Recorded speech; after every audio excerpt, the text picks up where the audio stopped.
નમસ્કાર મિત્રો.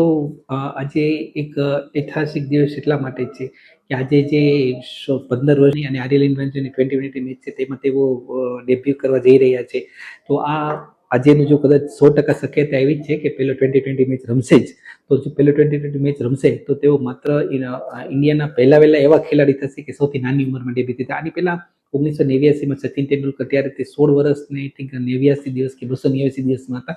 પણ વૈભવ સૂર્યવંશી એના કરતાં પણ નાના છે, માત્ર 15 જ વર્ષના છે. 15 વર્ષને આઈ થિંક 100 દિવસ કે આઈ થિંક એટલા આની બાજુ છે. તો આજે તેઓ કરશે તો એ એક સારો એક રેકોર્ડ એક બની જશે ઇન્ડિયા માટે. અને માનસો નહીં તમે, જે આજે બીજી વાત એ છે કે શ્રેયસ અય્યરની કપ્તાની હેઠળ ઇન્ડિયા 2020 મેચ રમશે. તો એની ઇંતજાર કરતા જે આયર્લેન્ડમાં જે વૈભવ સૂર્યવંશીને લોકો જોવા માટે આવે છે, બધાને પૂછ્યું કે તમે મેચ શા માટે જોવા આવે છે, તો કે અમે જે 15 વર્ષનું બાળક છે એ કઈ રીતે રમે છે, તો એનો દિવસે દિવસે ક્રેઝ કેટલો વધતો જાય છે. તો એ જોવાનું બી આજે સાંજે મેચ છે, તો એ જોવામાં તેઓનું પરફોર્મન્સ કેવું રહેશે. કારણ કે 2020 કે આઈપીએલ અલગ વાત છે, પણ 2020 અને બહારમાં જઈ અને વિદેશની પીચ પર રમવું એ પણ મોટી વાત છે.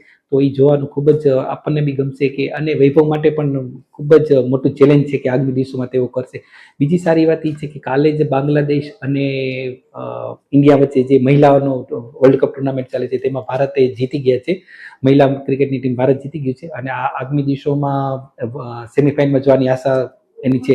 અને રવિવારે ઓસ્ટ્રેલિયા સામે મેચ છે તેઓનો, તો એ પણ મોટો એના માટે ચેલેન્જ છે. તો આપણે ઈચ્છ રાખીએ કે ઓસ્ટ્રેલિયા સામે પણ મેચ જીતે અને